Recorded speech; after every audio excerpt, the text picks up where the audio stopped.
Hey my friends, Mike McFarland here, the Lake Fork Fishing Guide, your host of the Lake Fork Rundowns, right here in McFarland's Corner. McFarland's Corner is my studio. We started this about 4 years ago, and it's really taken off. We have 3 different channels here on the YouTube page, a public channel, a private members fishing report channel, and a private Let's Talk fishing channel. Right here in the public channel, we give you some basic fishing reports for Lake Fork, bass fishing, and crappie fishing. In the first upgrade members only channel that you can do, you would get a lot more detail about Lake Fork, a lot more information, specific baits, specific key areas and locations that are fishing the best. And we have 6 other guides that give information for multiple other lakes in the Northeast region. We cover Ray Hubbard, Lake Lavon, Possum Kingdom, Palestine, Athens, O.H. Ivy, and more. Tawakoni. We also cover multiple species of fish, largemouth bass, white bass, hybrids, stripers, crappie, catfish. So if this public report isn't enough for you and you want more, I'm inviting you to come over to my members only channel. Real simple, look in the description below this video, click on the members link, and join. Love to have you. With that being said, let's get you right to the Lake Fork report. The lake's been dropping consistently all week. Tuesday's report was 403.13. Today we're 403.07. Clarity 0 to 1, 65, 68 in the main lake with some warmer temperatures. I saw 72 this morning up in the upper arms. Remember that shad spawn happens around 68, 72 degrees, and that's really what's trying to transpire right now. We still have largemouth bass that haven't finished the spawn, full moon phase coming, so you can actually look for bedfish. I will give you a tip as a basic public report here. Don't go all the way in the backs anymore. Okay? You're going to waste your time. The water gets dirtier in the backs. There's a lot of growth in the backs. You can't see them as well in the backs. So you kind of need to stay out a little bit more. But there are bedfish. There are spawning bedfish. In fact, today, that was the best thing going for us, was to go bed fishing, fishing for them on beds. And they're paired up now. Females and males are being found together. We got a full moon just to come in a couple days. As far as the shad spawn goes, I'm not seeing as much action in the shad spawn as I would like to, especially in the main lake. When I go up in the arms, go up in the fingers, I'm definitely seeing the shad spawn. For example, yesterday was incredible. Big shad spawn for 2 hours. Today, 30 minutes worth. Your typical shad type baits, spinner baits, and underspins and top waters can work. Remember to match the hatch. If you see tiny little shad, you need smaller stuff. You'll see, it's frustrating, you'll see bass busting and little tiny shad flying out of the water. If you're not catching them, it's because you're not matching the profile, you're not matching the size, and sometimes that's hard to do. So I tend to move on. I'll find bigger shad. But anyways, that's the balance of what's going on, and what's weird is just like the bass, just like the crappie, the shad are up one day and out the next, up one day and out the next. And it's not because of temperature. It's because the water is dropping. The water's constantly dropping. I just spent over 1 hour and 35 minutes with the biologist for our upper fresh region. And there wasn't a single thing that I said to him that he disagreed with. We concurred. But the thing is, there's nothing we can do about these things. We have great vegetation coming back in the lake. They have no intentions of spraying. Even the hyacinth. The biologist said he is trying to not spray. If they find the giant salvinia, we're going to try and remove it, scoop it, do what we can. If we have to spray salvinia, we will spray salvinia, but that's it. So all the benefits of having some vegetation and grow back are in our favor. As far as the lake, there's nothing that anybody can do with SRA and make them hold water, open the gates, close the gates. That's strictly like fighting City Hall. You can't fight City Hall, so you don't. There's nothing we can do. And once again, Mother Nature keeps on giving us flooding conditions every 2 to 3 days. We can't seem to go 3 days without having flooding conditions. Here we are again with more rain coming tonight. Hopefully it skips us. But it looks like Saturday, heavy rain, another inch of rain. And all that does is reverse. I practice, preach, and teach. When the water rises, the fish rise. It's true. I've had some incredible days over the last 4 weeks on Fork. It's always been when the lake is on the rise.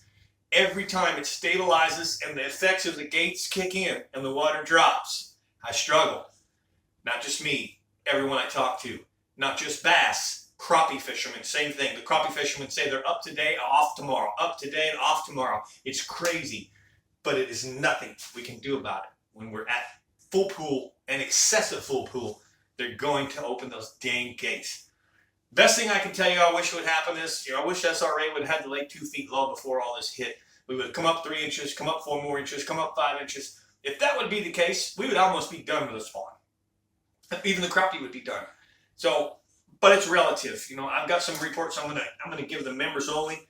As I said, a bunch of other lakes, Possum Kingdom, for example. The fish on Hubbard, Possum Kingdom, they're still trying to spawn there just the same due to the flooding situation that we continually have. Gates opening, Lake Lavon, gates all wide open, dumping water.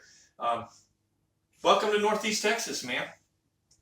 Welcome to Northeast Texas. But anyways, if you're coming out this weekend, definitely the full moon, I believe, is Sunday. Let me double check for you. No, it's Tuesday. The full moon is Tuesday, the 23rd. So over the next 4 or 5 days, be looking for bedfish. Over the weekend, definitely look for some spawned up, paired up fishing and spawning paired up fish throughout the lake. Shad spawn stuff, again, you should see that trigger depending on what kind of flooding rain we get the next 24, 48 hours. Let's give you a little crappie report from Jackie Wiggins, my good friend, Jackie Wiggins.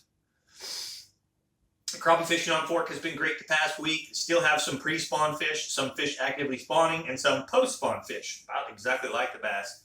You can find fish from a few feet of water all the way back out to 30 feet of water. Remember that all the crappie on Fork don't go shallow to spawn. They actually spawn in deeper water. Not in deeper water, but in deeper water, and I'll elaborate. We catch fish in 18 to 20 feet that are spawning on timber. They'll remember that they can spawn on the timber, on the appendages of the timber. So you're in 18 to 20 feet of water, but you got a big tree that comes all the way up to the surface, and they're spawning in 3 to 5 feet on the timber, on the appendages. Jackie says that minnows will work great right now, but any crappie baits will catch fish. Don't forget to try small hand-tied jigs and soft plastics. I'm going to give you a catfish report. Jackie says that catfishing is excellent right now. If you like to fill your meat freezer, Lake Fork catfish is on fire around timber in 12 to 20 feet of water. You're still seeing a lot of fish around the roosting trees. That's where the black cormorant roosts. The cormorant poops out fresh fish. They don't digest everything they eat, and those catfish feed on all that. So if you'll actually put cattle cubes or sour maize under some of those roosting trees, you can keep the catfish there longer during the day. You don't have to go at night. And there's catfish, he says, feeding in the shad areas as well. So when you see some of these shad spawn areas, the same bass places we would bass fish, be sure to fish out in front of those. There's a lot of those catfish are taking advantage of the shad spawn themselves too, fattening up. Use a cork with any catfish kind of bait up shallow, or minnows or cut shad. If you can get a net on those shad and some cut shad, you can really clean up. I will share with you this morning was pretty cool on buzz bait. We had one of the biggest crappie that I've ever seen roast that buzz bait just like a bass would. And I jumped up and went for the net thinking it's a big bass, and then once it really didn't put on a bass type of fight, I knew something wasn't right. And once I saw it, I said, oh my gosh, that is a freak size crappie. Had a mouth, literally, just unbelievable. But that's what I got for you publicly. I want to tell you one thing. This is not a solicitation. The private members only channel is growing so fast. We are over 400 members right now. The value in that information, you get from my members only channel is phenomenal, and it's basically $5.99 a month. You buy packages of lures, spinner baits, buzz baits, top waters that cost you more than that. If the marina says, hey, they're eating this, you probably would buy it and give it a try.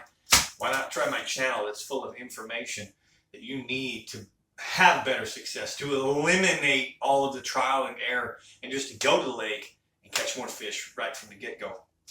And the reason I'm saying that I've been bed fishing now for about 3 or 4 weeks, and I've got a new bait, something new on the market that today made everything textbook. It made bed fishing simple. Making that change, I was working bed fish. They've been pressured, and that's why they've been pressured and pressured and pressured. Making the pitches with the bait that we've been using a lot, was working. When I made the switch to this particular style and this new bait, it was lights out. It made it easy. So I was very, very, very grateful for that. And I'm going to share that with the members only. So that's a teaser for you. Come on over, try the members only channel. If you don't like it, unsubscribe.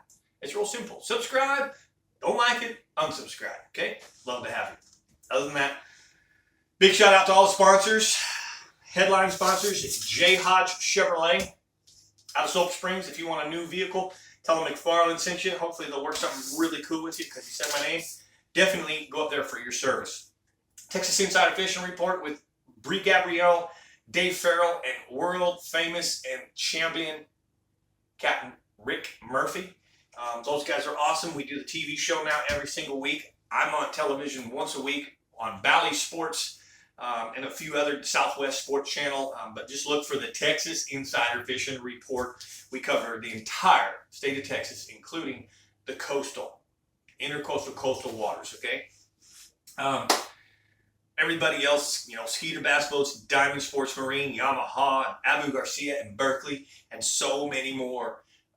It's just, I'm so grateful how big this channel is getting, how much attention and backing support, and even you guys, the subscribing base is huge. Thank you guys very much for watching. I'm Mike McFarland, the Lake Fork Guide.